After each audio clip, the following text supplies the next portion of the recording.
times, forced her to wear a dress and dance for him, and tied the woman's hands with boxing straps, put a sock in her mouth, and sexually assaulted and sodomized her for several hours using various objects after she would not admit to cheating on him. You know, up on the res, they call that a first date, Pasty. Yeah. He was just actually shooting for the film South American Psycho. Exactly. Well, furthermore, the former WWE champion is said to have threatened to take the victim's son and, quote, drop him in the middle of the road somewhere, end quote. Well, Pasty, Thursday's court order lists the primary charge as aggravated kidnapping, but it is unclear if the sexual assault charge resulted in an indictment as well. But I hope like fucking hell it did, because that's probably the part. You can get rid of the fucking... Well, I guess whatever gives them the most time in jail, but still, like, that's that should be the worst thing. The trial date has yet to be set, but the former Del Rio, who has been out on $50,000 bond, is slated to be arraigned on Friday, which is today as we record, at least as per court records. I'm sure next week we will have an update on this story. Oh, yeah. Yeah, he's a shitty human being, and, you know, you would hope that in the world of pro wrestling, shitty human beings don't come as bad as Alberto Del Rio. I don't think they ever could, Pasty. I think it's shitty that he could do that in May, and nothing happens until now. Well, that's just the court systems. I mean... it's stupid. That doesn't help anybody. No, but there's another person who doesn't help anybody either that we know of. That's right. Marty, I am a piece of shit Jannetty posted on his Facebook page, alleging he was beaten up outside of JFK Airport earlier this week. He says he lost his phone despite posting a screenshot of an automated text message, and questioned why his attack wasn't getting as much attention as Breonna Taylor, the 26-year-old African-American woman who was fatally shot by police in her Louisville, Kentucky apartment in March. Fuck Marty Jannetty. Yep. Fuck Marty Jannetty. The guy who claimed he had killed some dude and had a whole big old story about it, and then when the police investigated him, said, oh, it was just a work. This is the same guy who was tweeting out things like, oh, I'm sexting this gal and she says she's 16. Should I believe her or not? Like, Marty Jannetty was such a talented wrestler, and then the Rockers happened and everybody was like, oh, there's Shawn Michaels who's amazing and there's Marty Jannetty who is nothing. And those of us who were like 80s fans are like, no, Marty Jannetty is really cool and he's a good wrestler and he's doing that, you know, really built Shawn Michaels. And then nowadays he keeps pulling this shit. And he's really the Marty Jannetty of Marty Jannetty's. Right. He's the Jerry of Marty Jannetty's. Or maybe the Marty Jannetty of Jerry's. I don't know which is worse. Marty Jannetty.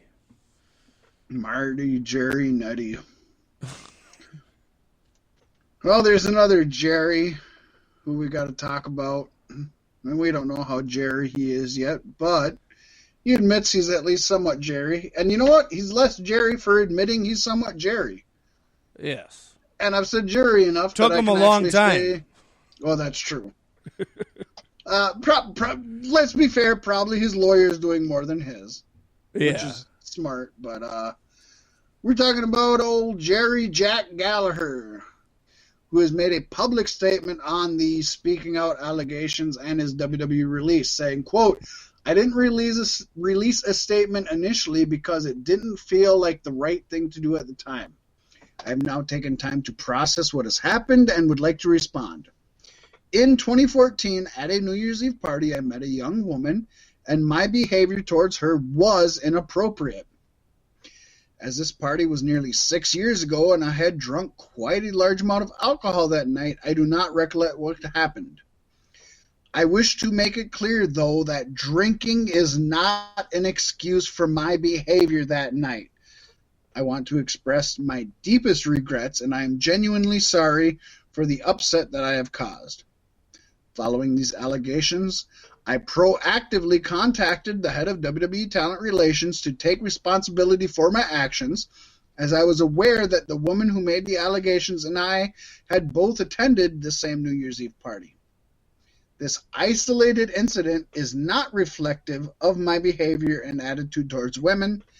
As a man, I know I can do better, and with the support of my wife, I have taken the time over the last few months to understand what I can do. So if he's being honest, this is really cool of him. And at the very least, even if he's being dishonest, he's admitting he did wrong, which is more than most men do. Yep. You mean like Matt Riddle? I mean like Matt Riddle. Because... And Velveteen Dream. But more like Matt Riddle. You know, he's actually not on the list of people to be drafted tonight or on Monday, which is interesting. I did notice that. Dominic is. Right. Why anybody would... He's getting drafted to fucking superstars. He should get drafted to NXT, to be honest. Both Raw and SmackDown have drafted Dominic Mysterio... ... to superstars. They don't want him no more. Get him the fuck out of here.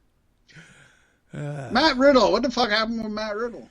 Well, Samantha Tavel, a.k.a. Candy Cartwright, has filed a civil lawsuit against Matt Riddle, WWE, and former Evolve owner Gabe Sapolsky. The news was first reported by the Chicago Sun-Times on Thursday, and court documents that have surfaced online suggest that Tavel is seeking $10 million per defendant for actual damages. Damages from emotional distress, punitive damages, attorney's fees, and costs. Way to go. Fucking get what you can, woman. Yeah. I agree. The former Shine Nova champion claims that Riddle committed a series of assaults against her from 2017 through January 2020. And the first incident of the assault took place in a parking lot following an Evolve show in April of 2017. This new lawsuit comes after Matt Riddle had withdrawn his petition for a restraining order against Cartwright and had filed a civil lawsuit of his own back in mid-September. Matt Riddle so far has not reacted to this new lawsuit from his accuser. WWE has, though. All they said was that they haven't been submitted with a lawsuit, and they have But if nothing to say. if they are, they'll fight it. Yeah. Yeah. This is really a super yo-yo kind of lawsuit. It was her, then it was him, now it's her. It's you know, all Matt Riddle has to do to make this better is admit that he cheated on his wife with her. Right? Oh. I mean, it's not going to make things better for him, but that's all she really wants. Have you ever been married? He's probably rather spend time in jail getting fucked in the ass by Bubba than fucking admit that he cheated to his wife. You know what I mean? Yeah. Yeah. But she has pictures of them kissing, like selfie pictures and shit. Oh, 100. I mean, no, he did everything she said. This one isn't even. This isn't one that's up to question. It makes me happy I never liked Matt Riddle. It makes me sad I did like Matt Riddle. But you know what? One thing I always liked was the old Austin 316 slogan. In fact, I bought a shirt, Austin 316, and I actually made an Austin 316 sign when I went to a WWE event. One time I made the Austin 316 sign, and that was before I felt it was played out, and then afterwards I thought it was played out. But you know, I tried to file a trademark for Austin 316 this morning. I thought I could snag it. What happened? It was already taken. That's because on Thursday, WWE filed to trademark the Austin 316 phrase.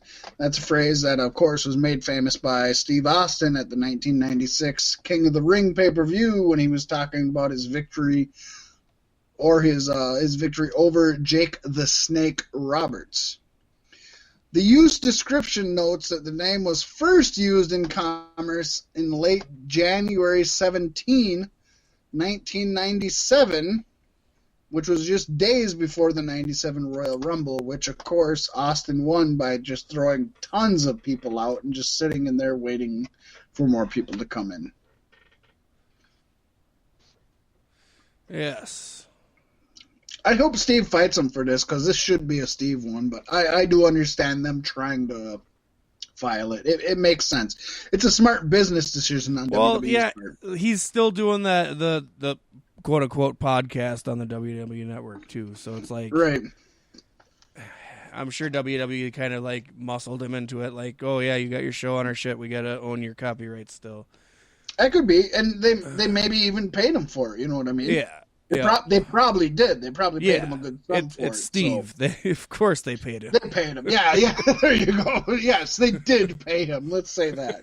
I agree with you. If it's Steve or Dwayne, they're getting money. That's exactly.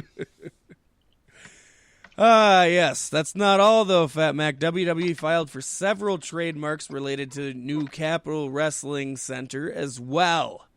WWE filed to trademark the following names: CWC, CWC Capitol Wrestling Center, and CWC NXT Capitol Wrestling Center, or as I like to refer to it, CWC NXT CWC.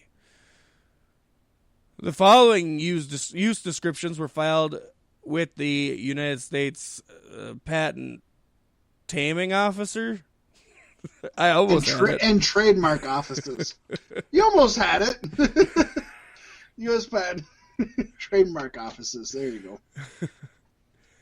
Entertainment services, namely a show about professional wrestling. Entertainment services, namely the production and exhibition of professional wrestling events rendered live and through broadcast media, including television, and distributed via various platforms across multiple forms of transmission media, providing wrestling news. What? And information through broadcast media, including television, and distributed via various platforms across multiple forms of transmission media. Why they got to move it on our territory? Story, buddy. What does the Capitol Wrestling Center have to do with wrestling news? They just fucking put it on anything they can so they can use it, you know? That way somebody else can't use it for that. It has nothing to do with news. Yeah. But they'll take it from us, Pasty. Does that mean we're going to get in trouble for using Capitol Wrestling Returns as the show title? Yep. 100. In more trademark news, Pasty, WWE also filed to trademark several NXT UK superstar names, including Iofi Valkyrie, Amir Jordan, Amel, A-Kid, and NXT UK Women's Champion Kaylee Ray. So they basically got through the A's this week, and they're going to... That's exactly what that is. That is literally exactly what that is. And, of course, the Women's Champion, they were like, well, and her, too, we got to get her. A-Kid, that's Nicholas from WrestleMania, right? Huh? A-Kid. Okay, guy. Took me a second. Sorry, buddy. That's Took me T-Bone, longer than right? it should have. I'm sorry. T-Bar and A-Kid. That's old T-Rex. He's A-Kid. T-Rex is A-Kid. T-Rex is A-Kid. A-Kid is T-Rex. I need a cold shower. Former WWE producer and wrestling veteran Sarah Stock, better known as her ring name Sarita, was arrested Sunday morning in Evansville, Indiana. Court records show that Stock was charged with aggravated battery, disorderly conduct, public intoxication by alcohol, and resisting law enforcement. She was booked into jail by the Vandenberg County Sheriff's Department at 4:25 a.m. on Sunday. So I would assume it's not just alcohol in her system. Whoop whoop. Whoop. It has already been released. Stock was furloughed from her WWE job back in April due to COVID-19, but was officially released from her job last month. She was originally hired by WWE back in 2015 after a successful in-ring career. She is also, if I'm not mistaken, the sister of Bray Wyatt and Bo Dallas. You are super mistaken.